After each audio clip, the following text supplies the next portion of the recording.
everyone. Hope you're doing well. Welcome to episode 21. Let's get started.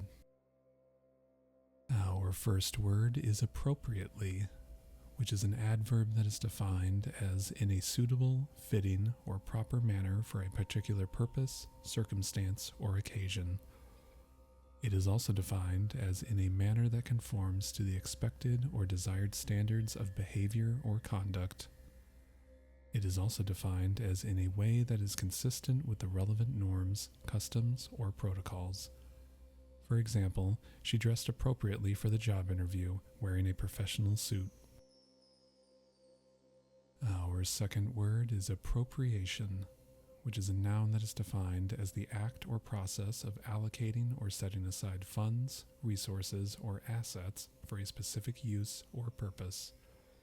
It is also defined as the action of taking something, especially without permission or unlawfully. It is also defined as the act of adopting or incorporating elements from another culture, style, or artistic work. For example, the government's budget included an appropriation of funds for education and healthcare programs. Our third word is approval, which is a noun that is defined as the act or process of officially agreeing to, accepting, or endorsing something, an expression of consent or favorable opinion. It is also defined as the state of being approved or deemed satisfactory or acceptable. It is also defined as the formal permission or authorization granted for a particular action or decision.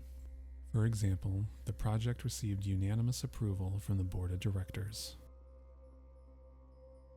Our fourth word is approve, which is a verb that is defined as to officially agree to, accept, or endorse something, to give one's consent or favorable opinion. It is also defined as to judge as satisfactory, suitable, or in accordance with the required standards. It is also defined as to formally ratify or sanction a decision, plan, or proposal. For example, the committee will review the proposal and decide whether to approve it. Our fifth word is approximate, which is an adjective or a verb. The adjective is defined as close to the actual but not precisely accurate or exact, roughly estimated or calculated. The verb is defined as to come close to in resemblance, quality, or quantity, to be similar to. It is also defined as to approach or reach that is close to but not exactly the same as the actual or precise one.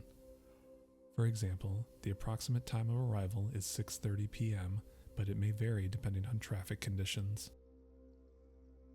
Our sixth word is approximation, which is a noun that is defined as a guess, estimate, or rough calculation that is not precise or exact. It is also defined as the act of coming close to or resembling something, often used in the context of mathematical or scientific calculations. It is also defined as an approach or approximation to an ideal or desired outcome. For example, the scientists made an approximation of the population size based on available data. Our seventh word is Appulse, which is a noun that is defined as the act of coming into contact or close approach, especially in celestial context. It is also defined as the moment of closest approach between two celestial bodies, such as during an eclipse or planetary alignment. It is also defined as a point or event of conjunction or convergence. For example, the appulse of the comet and the planet created a stunning astronomical event. Our eighth word is apron, which is a noun that is defined as a protective or decorative garment worn over the front part of the body, typically covering the chest and tied at the waist. It is also defined as a paved or concrete area adjacent to an aircraft hangar, terminal, or other facility used for aircraft parking or maneuvering. It is also defined as a part of the stage extending in front of the proscenium arch used by performers for entrance and exit. For example, the chef tied on her apron and began preparing the ingredients for the recipe. Our ninth word is apropos, which is a preposition, adjective, and an adverb. The preposition is defined as with regard to, concerning, or in relation to something. The adjective is defined as suitable, fitting, or opportune in the circumstances. The adverb is defined as by the way, incidentally, speaking of that. For example, the preposition, apropos the discussion on climate change, I recently read an interesting article. An example for the adjective would be, his timely and apropos comment diffused the tense situation. An example for the adverb would be, the speaker mentioned the upcoming event, and apropos, there will be a guest speaker.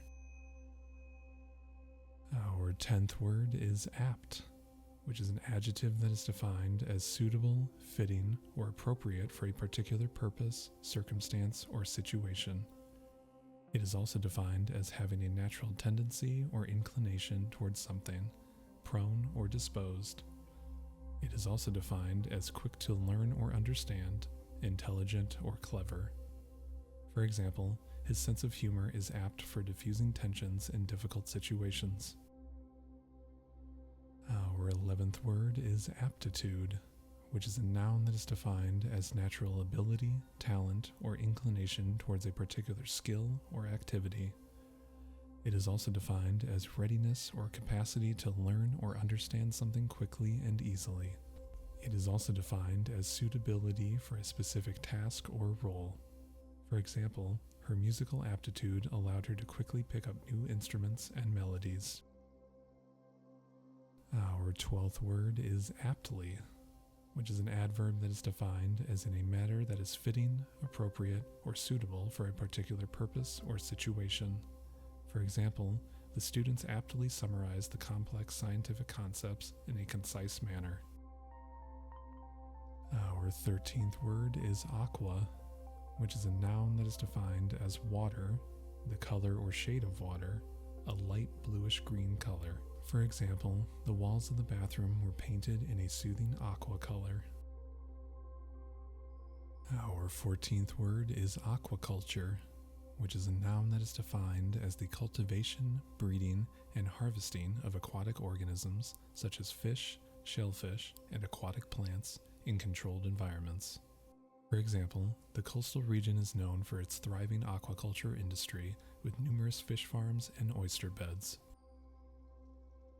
Our 15th word is aquamarine, which is a noun or an adjective. The noun is defined as a precious stone of light blue or blue-green color, resembling the color of seawater. The adjective is defined as of a light blue or blue-green color, resembling the color of seawater. An example for the noun would be, she wore a stunning necklace adorned with aquamarines. An example for the adjective would be, the room was decorated with aquamarine accents, creating a serene and coastal ambience. Our 16th word is aquarium, which is a noun that is defined as a glass or transparent tank, often with water and aquatic plants and animals, used for keeping and displaying fish or other marine life. For example, the children were excited to visit the aquarium and see the colorful tropical fish. Our 17th word is aquatic, which is an adjective and a noun. The adjective is defined as relating to water or living in water, growing, swimming, or operating in water. The noun is defined as an organism that lives in or is adapted to live in water. An example for the adjective would be, the swimmer demonstrated her exceptional aquatic skills during the race. An example for the noun would be, the pond is home to various aquatic species, such as frogs and water lilies. Our 18th word is aquatics, which is a noun that is defined as sports, activities, or exercises that take place in or on the water, such as swimming, diving, and synchronized swimming. For example, the community center offers aquatics programs for people of all ages to learn swimming and water safety. Our 19th word is aqueduct, which is a noun that is defined as a structure, typically a channel or a bridge, built to convey water over a long distance, especially to supply water to a city or agricultural area. For example, the ancient Roman aqueducts were remarkable engineering feats that transported water for miles. Our 20th word is aqueous, which is an adjective that is defined as relating to, similar to, or containing water, watery in nature or appearance. For example, the chemist mixed this solute with aqueous solutions to conduct experiments.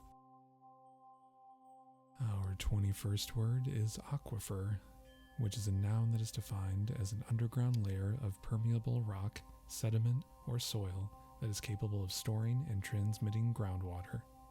For example, the region relies on the aquifer for its water supply, drawing water from wells. Our 22nd word is Aquiline, which is an adjective that is defined as having a curved or hooked shape resembling an eagle's beak, typically used to describe a prominent nose. For example, his aquiline features gave him a distinguished and regal appearance. Our 23rd word is Aquiver, which is an adjective that is defined as trembling, quivering, or vibrating with excitement, anticipation, or emotion. For example, the crowd was aquiver with anticipation as they waited for the concert to begin. Our 24th word is Arabesque, which is a noun or an adjective. The noun is defined as a complex and ornate design or pattern of intertwined floral or geometric shapes, often used in art, architecture, and decorative arts. The adjective is defined as characterized by intricate, graceful, or elaborate movements or poses, often used to describe a style of ballet or dance. An example for the noun would be, the wall was adorned with intricate arabesque patterns, adding a touch of elegance to the room. An example for the adjective would be, the ballet dancer performed a stunning arabesque, showcasing her flexibility and poise. Our 25th word is arable, which is an adjective that is defined as suitable for or capable of being cultivated for growing crops, fertile and arable land. For example, the farmer prepared the arable soil for planting corn and wheat in the upcoming season. Our 26th word is Arachnid, which is a noun that is defined as any member of the class Arachnida, which includes spiders, scorpions, mites, and ticks, characterized by having 8 legs and typically having 2 main body segments. For example, the arachnid crawled stealthily along the wall, searching for its next prey. Our 27th word is Arbalest, which is a noun that is defined as a medieval crossbow consisting of a horizontal bow-like mechanism mounted on a stock, often used in warfare during the Middle Ages. For example, the skilled archer fired the Arbalest with precision, hitting the target in the bullseye. Our 28th word is Arbiter, which is a noun that is defined as a person or entity with the power of authority to make decisions or judgments, especially in a dispute or matter of importance. For example, the judge acted as the arbiter in the court case, carefully considering the evidence and making a fair ruling. Our 29th word is arbitrage, which is a noun that is defined as the practice of taking advantage of price differences in different markets by buying low in one market and selling high in another to make a profit, typically involving financial instruments or assets.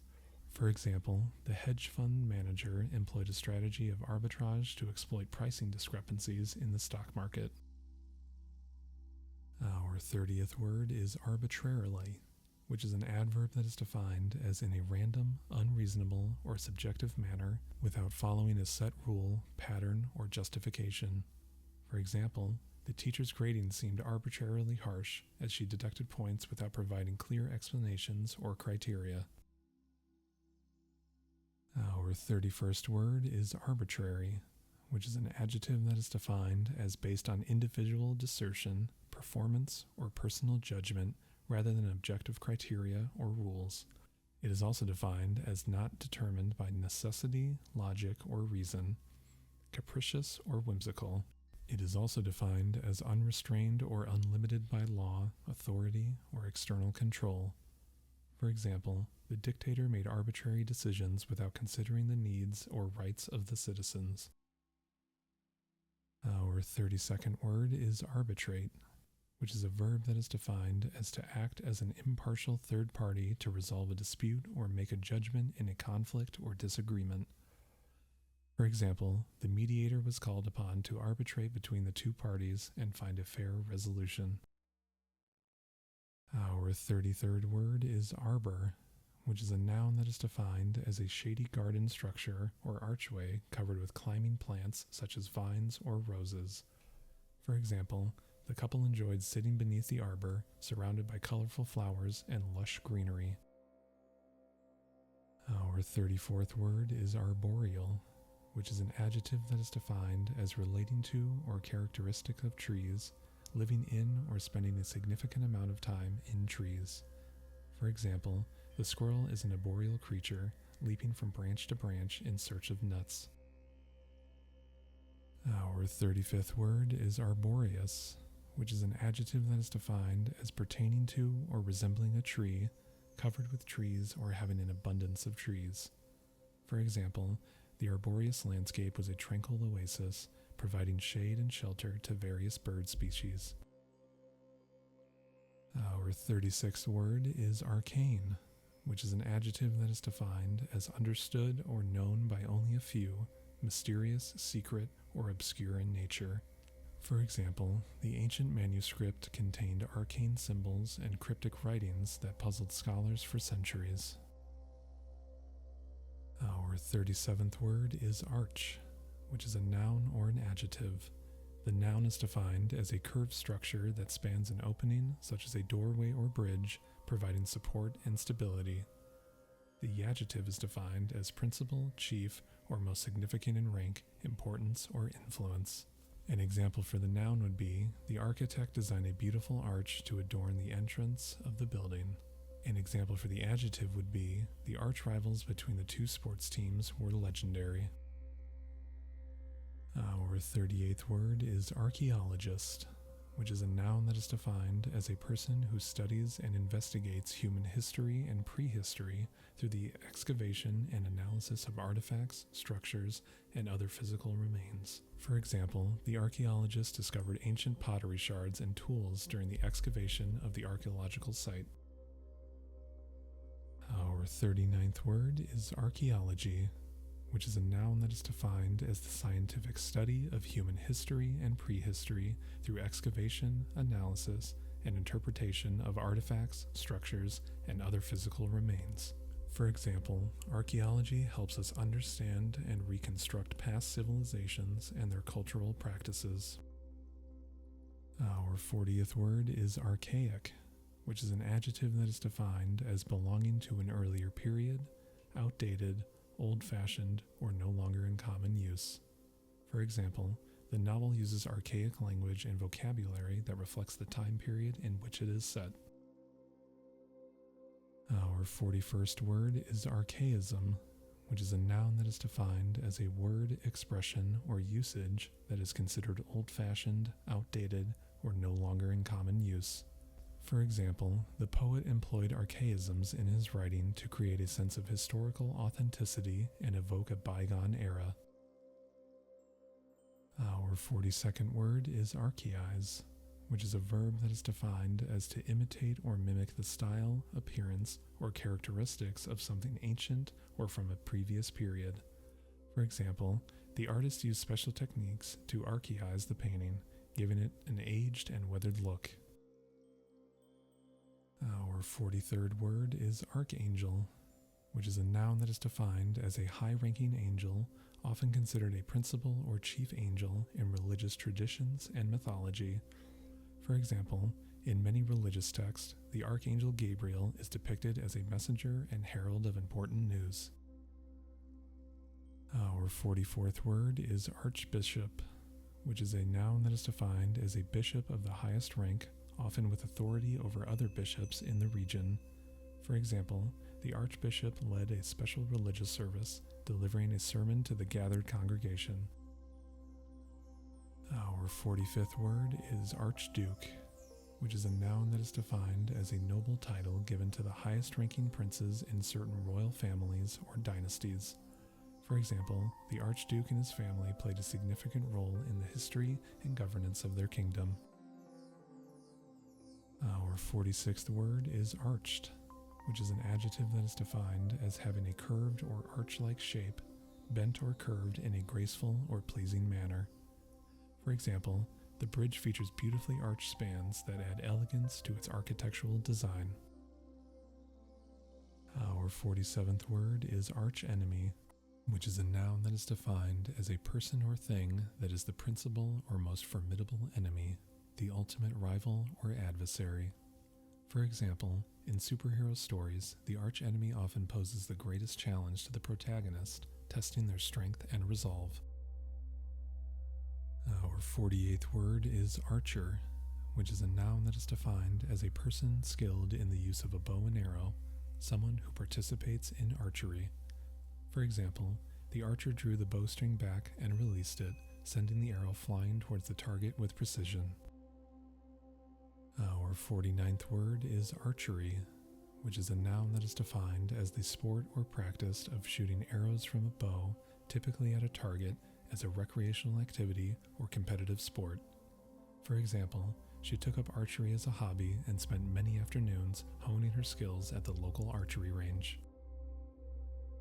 Our 50th word is archetypal, which is an adjective that is defined as representing or embodying the most typical or ideal example of a certain kind of category, quintessential or iconic.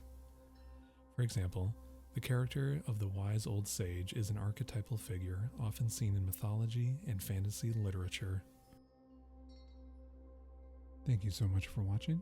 Don't forget to like and subscribe, and I'll see you in the next episode.